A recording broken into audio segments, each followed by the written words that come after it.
Weapons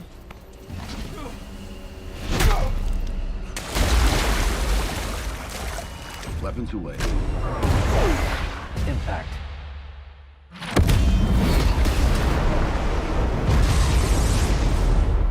Beli buah lengkeng di toko Pak Akbar. Caleg-caleg yang kalah dari Komeng, hai apa kabar?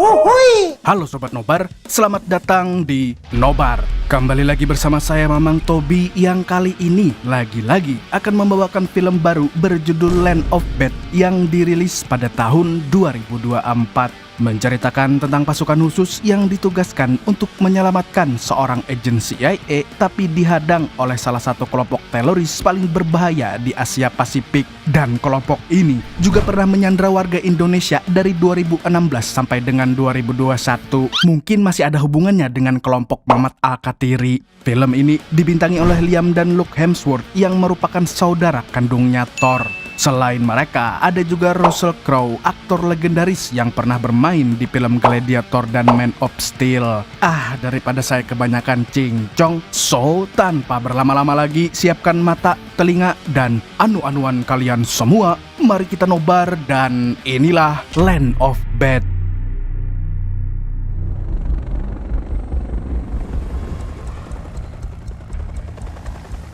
Film dimulai dengan memperkenalkan Sersan Kinney, seorang pasukan khusus junior yang sedang mempersiapkan diri untuk menjalankan misi pertamanya. Namun di saat yang lain sedang menyiapkan senjata, dia malah sibuk memilih snack yang akan dibawa ke dalam pertempuran. Alhasil, dia pun ditegur oleh atasannya yang bernama Kapten Sugar, tapi bukan Sugar Daddy. Lalu setelah itu, Kapten Sugar dan timnya pun melakukan briefing di pesawat. Dalam misi kali ini, mereka harus menyelamatkan seorang agen CIA yang sedang menjadi mata-mata di organisasi milik Alexander Petrov di Filipina. Tapi masalahnya, Petrov adalah seorang mafia Rusia yang pernah menjadi agen KGB dan tentunya sangat kuat dan berkuasa. Apalagi dia memiliki ratusan prajurit siap mati yang selalu menjaganya dengan ketat.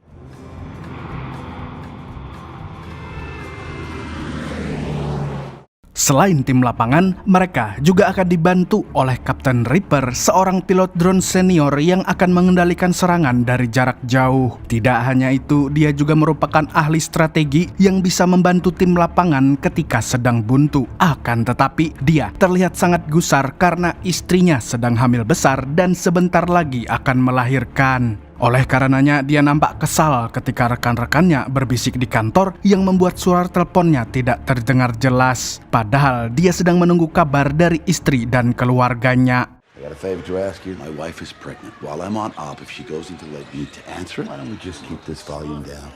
Di waktu yang sama, Kapten Sugar dan kawan-kawan sudah memasuki wilayah Filipina yang merupakan tempat operasi mereka. Namun lagi-lagi Kinney menunjukkan sikapnya yang tidak profesional, di mana dia sibuk mencari snack kacang Garuda miliknya yang terjatuh. Melihat itu, para seniornya pun hanya bisa tertawa dan geleng-geleng kepala. Tidak lama kemudian, pilot mengumumkan bahwa cuaca dan hembusan angin sudah aman sehingga mereka bisa terjun payung dengan selamat dari ketinggian 15.000 kaki yang setara ketinggian puncak Jayawijaya di Papua. Sebelum terjun, para senior terlihat meragukan kemampuan Kinney, apalagi ini adalah misi lapangan pertamanya. Oleh karena itu, dia hanya diberi tugas untuk berkomunikasi dengan pilot drone yang tidak lain adalah Reaper. Meskipun begitu, Kapten Sugar sangat percaya kepada kemampuannya dan meyakinkan semua anggotanya bahwa semua orang memiliki peran yang sangat penting dalam misi ini. Hey, remember your training. Talk to the planes.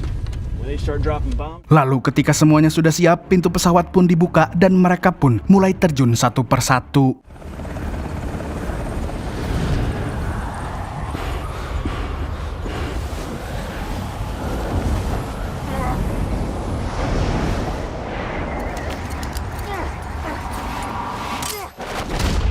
Singkat cerita, mereka pun berhasil mendarat di hutan Filipina dan mulai berjalan mendekati wilayah penyelamatan. Selain itu, Reaper dan timnya juga sudah standby untuk memberikan bantuan dengan 4 rudal yang telah disiapkan. Dan selama misi berlangsung, Reaper akan terus berkomunikasi dengan Kinney yang akan melaporkan titik koordinat secara berkala. Playboy 06, standby for grid, over. Roger. 79er 571. Your Playboy, I have visual on friendly grid. Reaper is airborne, our location is confirmed. Kemudian tim lapangan berjalan menyusuri hutan dengan sangat hati-hati. Tapi di tengah perjalanan, anggota senior kembali meremehkan Kinney karena pengalamannya yang sangat kurang. Bahkan dia dianggap sebagai beban di tim tersebut. Jadi mau tidak mau, Kinney harus membuktikan bahwa dirinya bisa diandalkan. Translation.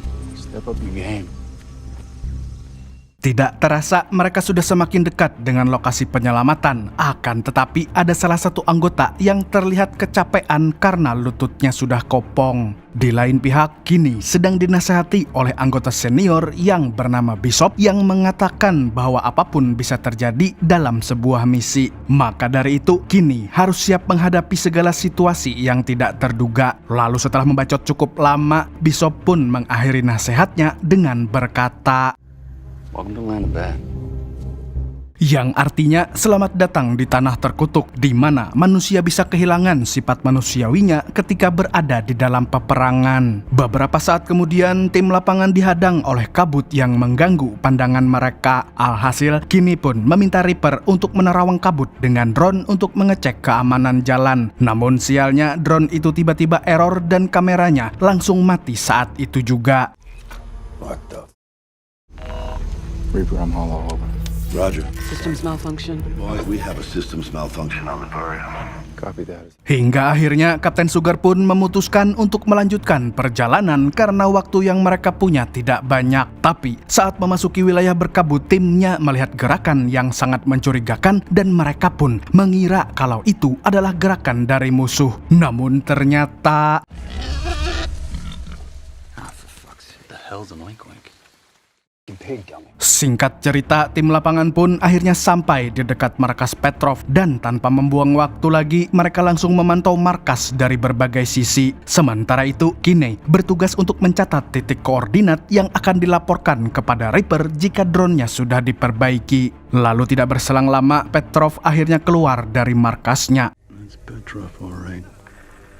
Di sisi lain, Reaper terlihat sedang gusar karena drone-nya belum selesai diperbaiki. Selain itu, dia juga nampak kesal kepada rekan-rekannya yang masih saja berisik sehingga suara teleponnya tidak terdengar. Padahal dia sedang menunggu kabar dari istrinya. Bersamaan dengan itu, tim lapangan melihat beberapa mobil yang masuk ke wilayah Petrov dan ternyata mereka adalah kelompok Abu Sayyaf, sebuah organisasi teroris asal Filipina yang menyalahgunakan agama demi memperluas wilayah kekuasaan. Selain memberontak dan membunuh, mereka juga seringkali menyandra orang asing. Bahkan mereka pernah menyandra warga negara Indonesia dalam rentang waktu 2016 sampai dengan 2021. Kelompok ini dipimpin oleh Hashimi yang dikenal sebagai pimpinan teroris paling bengis di wilayah Asia Pasifik. Dan bahkan dia mampu membuat pemerintah Filipina ketar-ketir dengan aksi-aksinya. Jadi mulai dari sini kita panggil saja dia Samidi karena nama Hashimi terlalu bagus untuk penjahat sepertinya. Melihat kedatangannya, Kinney pun langsung melaporkan titik koordinat kepada Reaper yang sudah berhasil memperbaiki drone-nya. Di lain pihak, Bishop menduga kalau Samidi akan melakukan jual beli senjata dari Petrov untuk memperluas wilayahnya. Tapi saat Petrov sedang lengah, tiba-tiba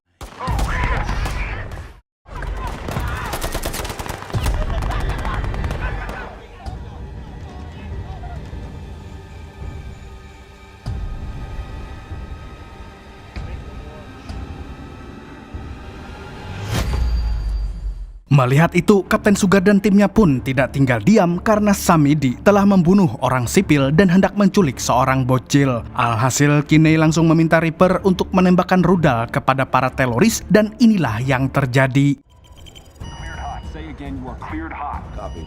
Target acquired. Weapons ready. Impact 30 seconds. Setelah menembakkan rudal, tim lapangan bersiap untuk masuk ke markas Petrov dan menyelesaikan misi mereka. Namun sialnya, Kinney baru sadar kalau dia sedang berada di sebuah lorong. Dan lebih sialnya lagi, ada komplotan teroris yang keluar dari lorong tersebut. Kapten Sugar pun menyuruhnya untuk tidak bergerak. Lalu setelahnya dia memberi komando pada salah satu anak buahnya untuk membantai semua teroris yang berada di sana. Hingga akhirnya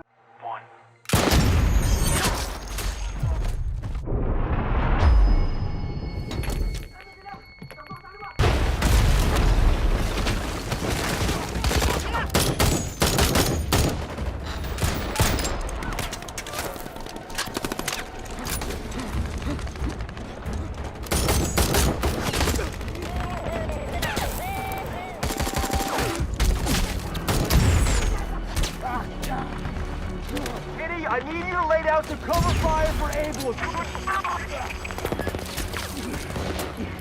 Namun sialnya alat komunikasi mereka terputus dan anak buah Samidi terus berdatangan. Tidak hanya itu, mereka juga menembakkan RPG sampai membuat Kenny CS kewalahan. Sampai akhirnya ada salah satu anggota yang tershutdown dari misi ini.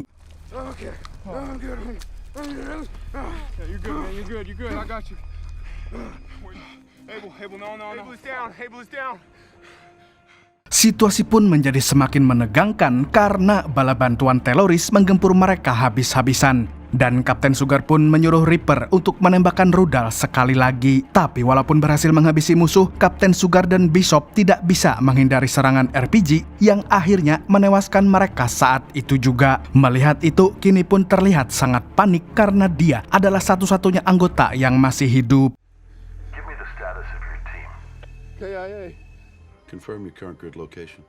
Mendengar itu, Reaper pun langsung menyiapkan helikopter untuk menjemput Kenny. Namun saat helikopternya sudah OTW, Kenny sama sekali tidak bergerak dari tempatnya.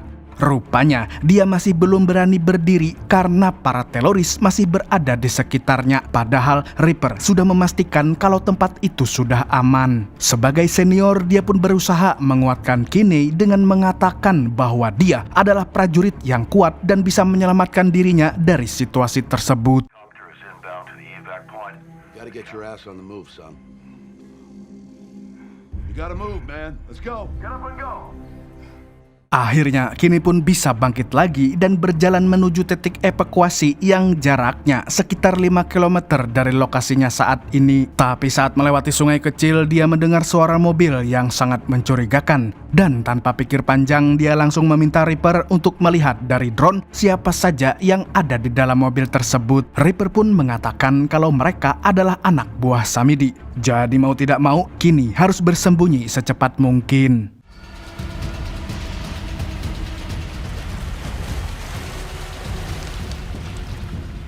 Namun saat bersembunyi di bawah akar pohon tumbang, dia melihat ada 2 teroris yang menunggangi kuda. Dan sialnya mereka membawa anjing pelacak. Melihat itu, Reaper pun meminta Kenny untuk tenang dan tidak membuat gerakan apapun karena anjing pelacak itu sangat sensitif terhadap ancaman. Dan berkat bantuan Reaper, akhirnya anjing itu pun pergi meninggalkan Kenny.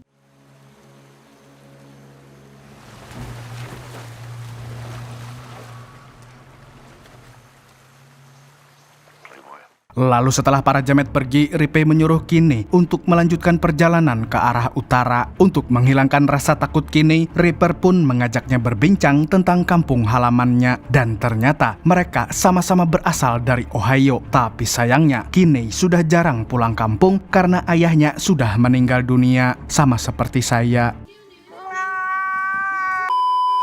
Mendengar cerita itu, Reaper pun turut berduka cita dan langsung mengubah topik pembicaraan agar Kenny tidak bersedih. Di sini, Reaper menceritakan tentang pertemuan pertamanya dengan mantan istri ketika dia sedang bertugas di Nganju. Dan pada saat itu, dia dan mantan istrinya sangat menyukai nasi becek. Akan tetapi, istrinya yang sekarang tidak suka dengan makanan tersebut karena dia adalah seorang herbivora. Vegan. Oh man, that is worse. Tidak terasa, Kenny pun akhirnya sampai di lokasi penjemputan dan helikopter sudah siap untuk membawanya pulang ke pos terdekat. Namun saat dia akan naik ke helikopter, tiba-tiba... Contact! I'm hit! Negative! Must have hit my plate!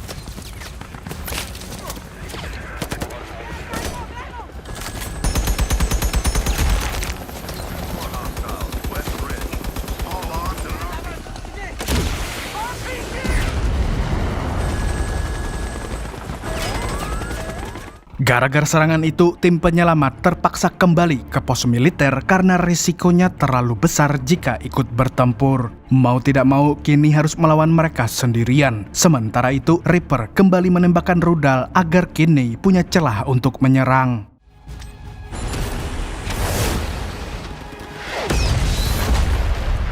Setelah aman dari serangan, Kenny langsung berkomunikasi dengan Reaper dan langsung menanyakan titik evakuasi yang lain. Tapi kali ini dia harus berjalan nanjak karena titiknya berada di balik bukit. Di tengah perjalanan, Reaper kembali mengajaknya untuk berbincang, dan di sini dia bercerita tentang masa lalunya saat dia mendaftar sebagai pilot tempur. Akan tetapi dia ditolak gara-gara orang dalam. Alhasil, Reaper pun terpaksa menjadi pilot drone yang mengoperasikan pesawat dari kantor. Kini pun merasa kasihan dengan hal tersebut, tapi karena terlalu fokus dengan cerita Reaper, dia pun kepleset dan... Yeah, I'm here. What happened?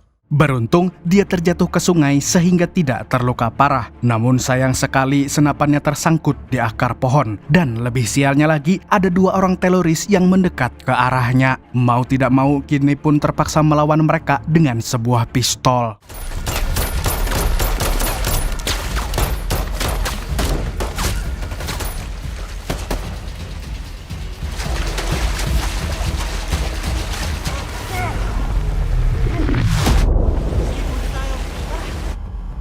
Got it?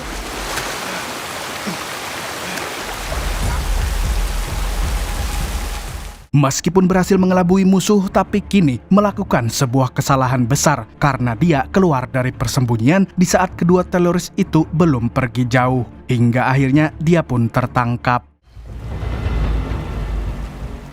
Akibatnya, komunikasi pun menjadi terputus dan Reaper tidak bisa melacaknya melalui drone. Alhasil, dia pun meminta izin kepada atasannya untuk tetap melanjutkan misi karena dia ingin menyelamatkan Kini. Padahal dia seharusnya sudah bisa pulang dan menemani istrinya di rumah sakit. Okay, Eddie, stay in the chair. Get it done, you two. Tidak lama kemudian, Kini terbangun dari pingsannya dalam kondisi tangan dan kaki yang terikat. Tidak hanya itu, dia juga disiksa habis-habisan oleh anak buah Samidi.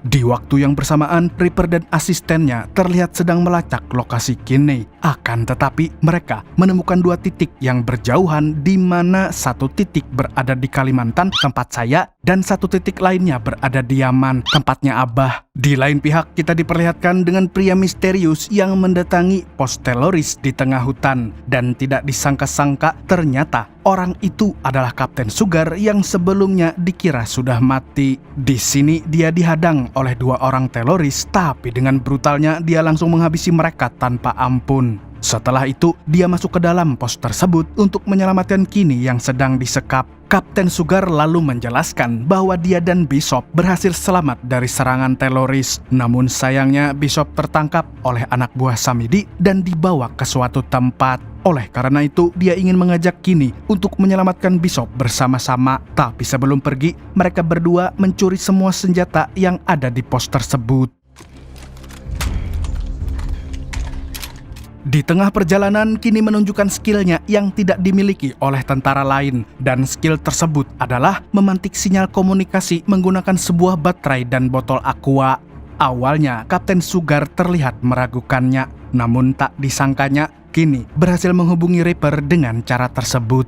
Di sini, Reaper menyuruhnya untuk kembali ke markas Petrov karena agen CIA yang mereka cari sudah ditemukan. Akan tetapi, Kini ingin mengikuti rencana Kapten Sugar untuk menyelamatkan Bishop terlebih dahulu. Negative, Reaper, there's no time. Get on the horn with CJ Sotoff and let him know. Playboy, Lost comms. connect me to CJ Sotoff. Tidak lama kemudian, mereka berdua memantau markas Petrov yang kini sekarang sudah dikuasai oleh komplotan Abu Sayyaf. Lalu sambil mengawasi keadaan sekitar, mereka juga membuat strategi penyelamatan Bishop yang mungkin sedang disekap di markas tersebut. Karena hanya mereka berdua, Kini pun menyarankan untuk menyerang secara diam-diam lalu di backup oleh drone yang dikendalikan oleh Reaper. Nantinya Reaper harus menyerang 3 titik sentral di markas tersebut agar mereka berdua memiliki celah dan waktu untuk menembus markas Petrov. Mendengar strateginya, Kapten Sugar pun langsung memuji Kini dan merasa bangga bisa punya anggota yang paham tentang strategi gerilya. Padahal dari awal Kini selalu diremehkan oleh anggota lain, tapi nyatanya dia bisa bertahan sampai sejauh ini. Setelah rencananya matang, Kini pun kembali menghubungi Reaper dan memberitahu titik mana yang harus diserang. 11:30. We're gonna light that shit up. Playboy, confirm. Lost comms.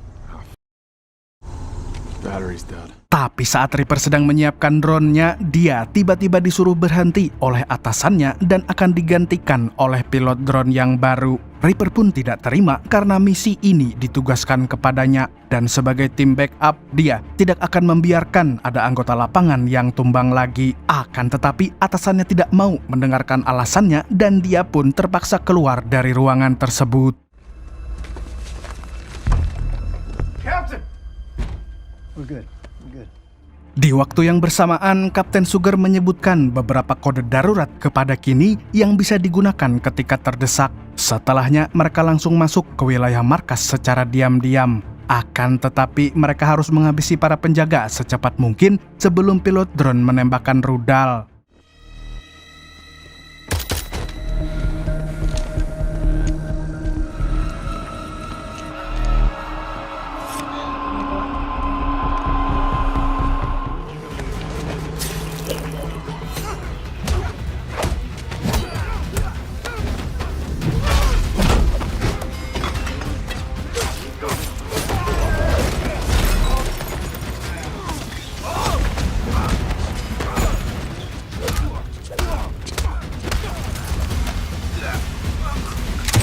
Berkat kerjasama yang epik, mereka berdua mampu membantai semua anak buah Samidi dengan sangat brutal. On me. On you.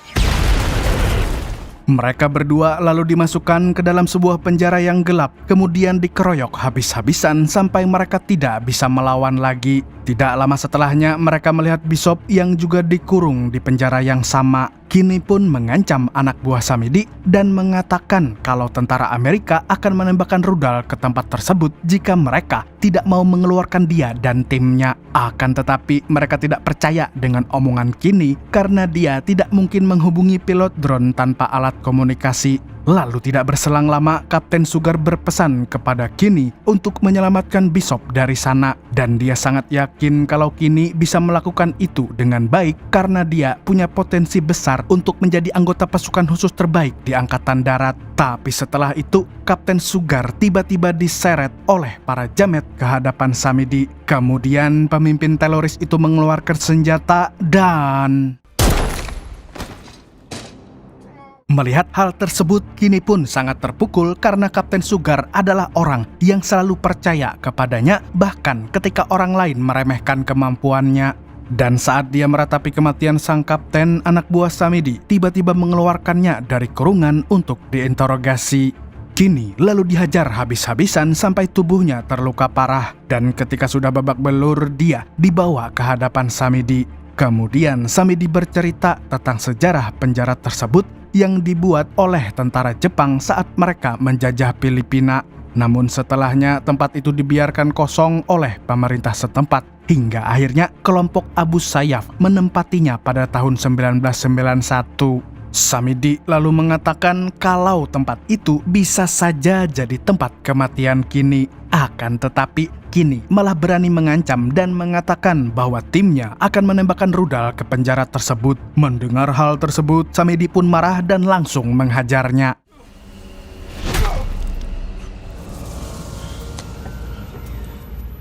Dia lalu bertanya apakah Kini masih memiliki rekan tim yang ada di lapangan. Dan Kini pun menjawabnya dengan jujur bahwa rekannya tinggal tersisa satu orang yang tidak lain adalah Bishop. Karena tidak puas dengan jawabannya, Samidi pun menyuruh anak buahnya untuk menenggelamkan Kini ke dalam gentong.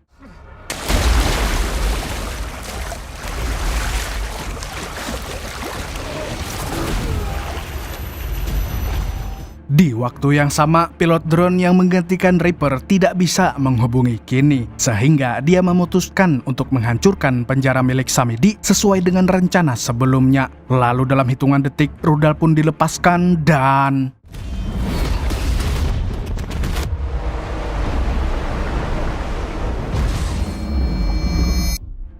Untungnya, Kini masih berada di dalam air sehingga dia tidak terkena ledakan tersebut. Dia lalu bangkit dan langsung mencari Bishop. Namun tidak lama kemudian dia melihat ada seorang tahanan gondrong di dalam sel. Dan ternyata dia adalah agen CIA yang selama ini dicari-cari. Kini pun membantunya keluar dari sel lalu mencari Bishop bersama-sama. Akan tetapi mereka dihadang oleh Samidi yang nampak tidak sabar ingin menghabisi Kini. Namun tidak disangka-sangka,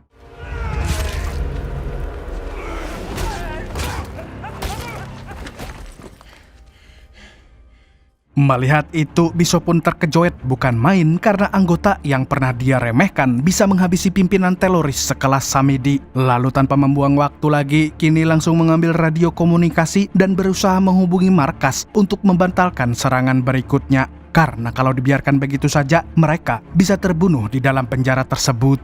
Tapi sialnya, semua orang yang ada di markas malah asik nonton pertandingan basket. Beruntung ada salah satu tentara yang mengangkat teleponnya dan memberikan nomor telepon Reaper. Lalu dengan sinyal yang sangat buruk, Kini mengirimkan pesan suara kepadanya. Mendengar pesan itu, Reaper pun bergegas ke markas dan langsung menghentikan serangan rudal tersebut.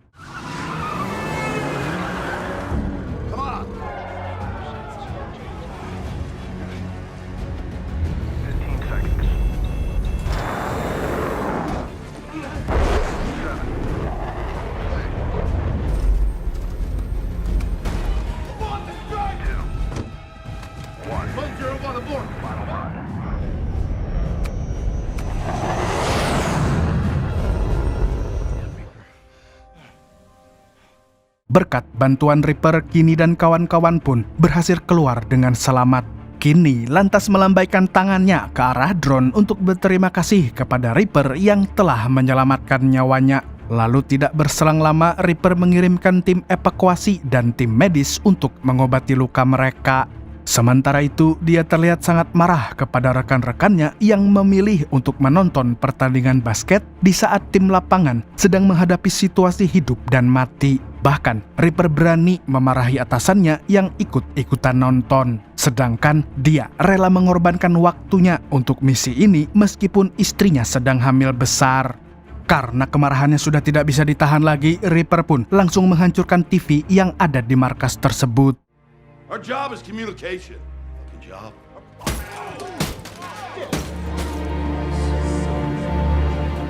Makanya nonton video nobar aja, bos. Bersamaan dengan itu, Bishop terlihat sangat bangga kepada Kini, orang yang pernah dia remehkan tapi justru menjadi penyelamat hidupnya.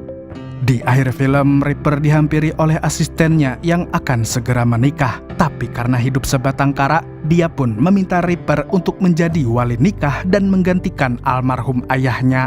Dan dengan senang hati, Reaper langsung menerima permintaan tersebut yang membuat asistennya terharu. Lalu, film pun tamat dengan sangat melegakan. Dari film ini kita belajar bahwa proses tidak akan pernah mengkhianati hasil. Berangkat sebagai prajurit yang diremehkan, Kini belajar dari setiap situasi hingga membuatnya jadi anggota pasukan khusus yang bisa diandalkan dan mampu menyelamatkan rekan-rekannya. Tapi perlu diingat, tidak semua hal bisa diperjuangkan. Seperti orang yang mukanya mirip taplak meja, tapi pengen punya pacar yang speknya kayak Fonzie Evos. Lah, Fonzie bukan Evos. Ayo udahlah. Segitu dulu untuk hari ini. Saya Tobi mewakili komunitas pecinta botol Aqua mengucapkan sampai jumpa di video selanjutnya dan kamsya. Assalamualaikum warahmatullahi wabarakatuh. Kapan ya bisa ketemu Fonzie?